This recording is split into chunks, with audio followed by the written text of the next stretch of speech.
are currently watching this video and you feel completely and absolutely overwhelmed, like I did this morning. Legit, probably felt pretty terrible this morning. It is okay. It is okay if you feel completely overwhelmed, because this video is going to help you learn how to navigate the overwhelm when you feel completely stressed out.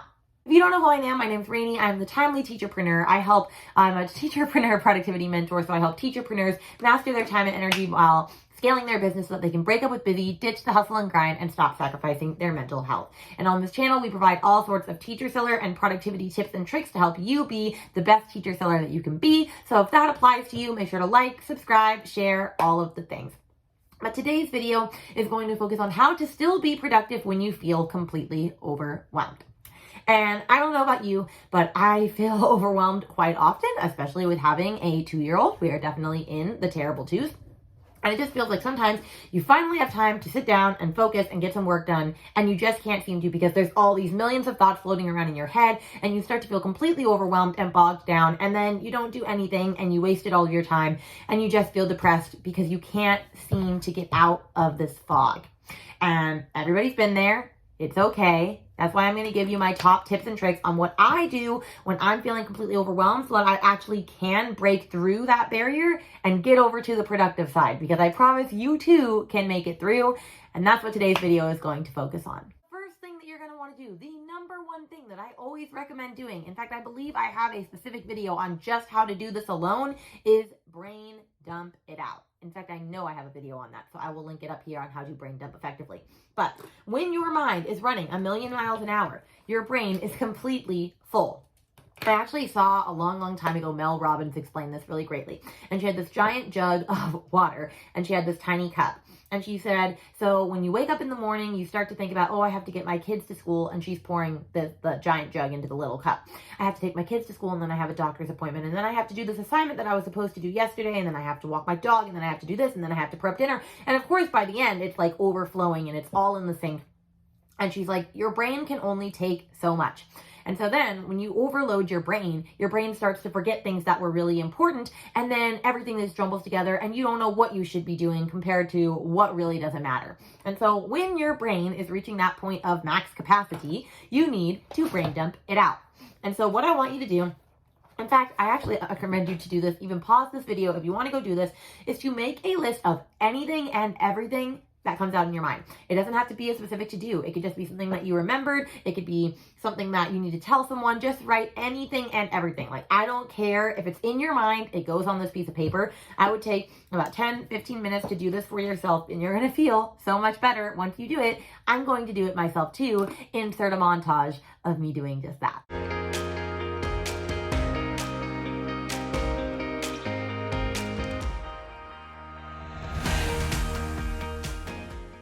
Okay, so you brain dumped the stuff.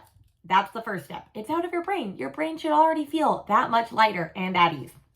The second thing you're going to do when you feel overwhelmed is you are actually going to categorize this list. And that is why I have these lovely flare pens, or not flare pens, friction pens, which my friend Becca Davis talks about all the time, and I'm obsessed with them now because look, they erase. Look at that. It's beautiful. They erase. So anyway, I have a couple different colors, and so that's how I color code. And so I want you to do one of 3 things, which I cannot remember who I got this list from. But here's what you're going to do. You're going to go and you're going to either say, do I actually need to do this task, like at all, or can I just get rid of this task? Then the next one is, do I need to do this task today? And then the last one is, do I need to do this task, or can I delegate it to somebody else?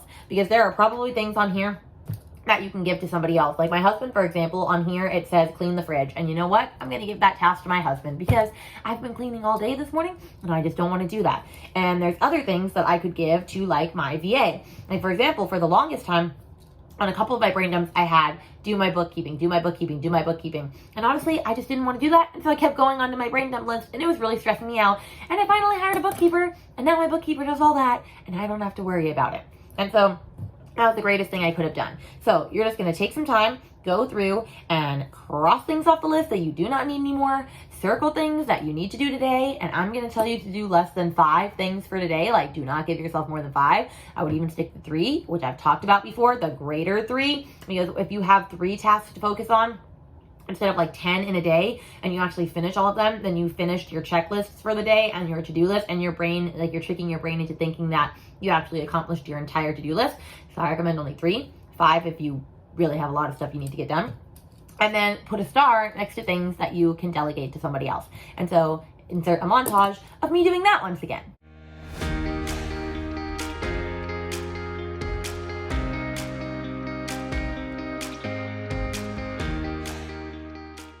Look, I circle, I highlighted, and I starred and X'd out. So I actually got rid of 2 things on my to-do list. So that's great. All right, so you should already be feeling a little less overwhelmed. You have a plan, you brain dumped it all out, you figured out what you're going to do today, what you don't have to do at all anymore, and what you can delegate, and then you can go about delegating that at another point in time. And the next thing when I'm really starting to feel overwhelmed is before I actually start to do any of these tasks that I have to do today, I like to do what my friend, which friend was it?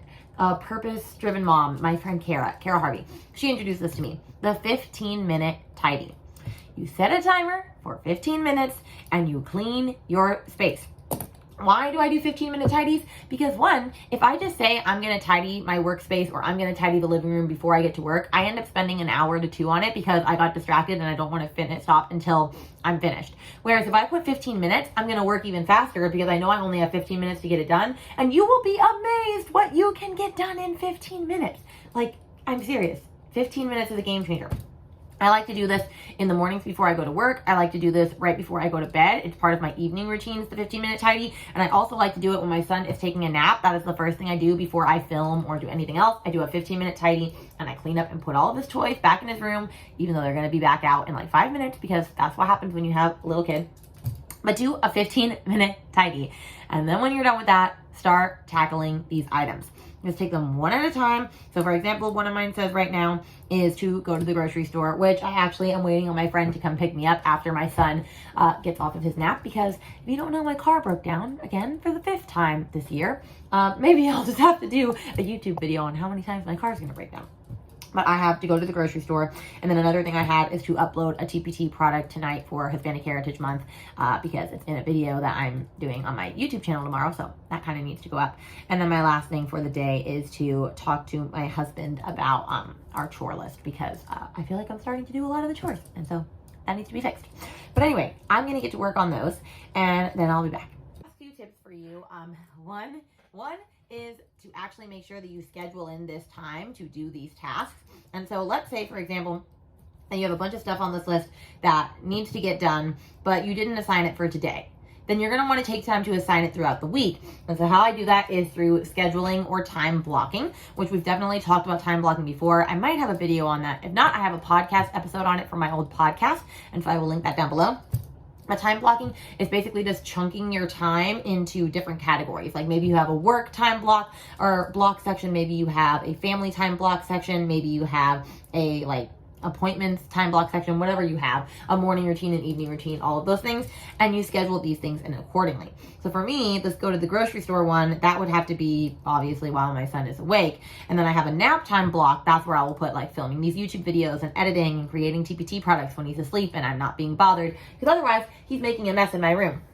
So what can you do during different times of the day? When can you set these up? Like, do you read maybe for 30 minutes a day and you added that into your morning routine block so you know that that's always going to be during that time, and then you don't have to worry about finding a time for it. So take all of these things that are on these lists and move them into some sort of time block section throughout the week, which I'm not going to do a montage of me doing that because I do that every single week in my weekly planning, which I have a video on that as well. So I will definitely link that up here about my weekly planning routine, how to plan out your week.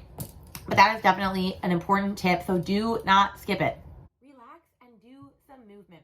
Movement really does something powerful to your body. All I know is when I'm feeling stressed out, if I do circus or I do a meditation or I do a workout, because I also use Beachbody, I instantly feel better and more rooted and more grounded. So move your body, whether it's just taking a walk, whether it's taking a run, whether it's doing a little bit of yoga, any of those things. Definitely take time to move your body. I always feel so much better when I've done it. And I always just, it allows me to not think about anything else for a minute, because honestly, I'm not thinking about anything else while I'm working out. And so I really enjoy it. I have a lot of fun doing it, and it allows you to just decompress. So do any kind of movement. It doesn't matter what it is. It could literally just be sitting here and meditating, but take some time to just breathe in, nice big breath, and let it all out. And then this is not a tip, but this is just to remind you to give yourself grace, because when you feel overwhelmed, you feel like you're a complete failure, and you're absolutely not. Everybody goes through this. I go through this quite often, more often than most probably, and I preach on productivity. We just want to do all the things. We want to be go, go, go, especially me, because I'm an Enneagram 7, and so it's before I'm done with one thing, I'm on to the next adventure and the next thing and the next thing. I'm literally working on 100 TPT products all at once because I get really excited about an idea, and I'm like, oh, I have to do that right this minute, even though I really don't have to do that right this minute. It's just the Enneagram 7 in me. And so give yourself grace. Know that some days will be better than others. Some days you're going to feel on top of the world, and some days you're not. But as long as you have a plan for what to do when you are overwhelmed in that moment and brain dump it out, you will feel one step ahead of the rest.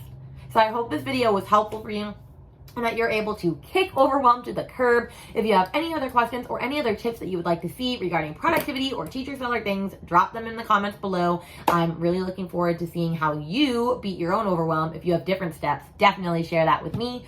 But I'm gonna go. I have to film 2 more videos because it's nap time block time. All right, I'll see you guys in the next video on Wednesday, where we are gonna be talking about the top things that I would do differently if I had started TPT today. So get excited for that. All right, guys, see you later. Bye.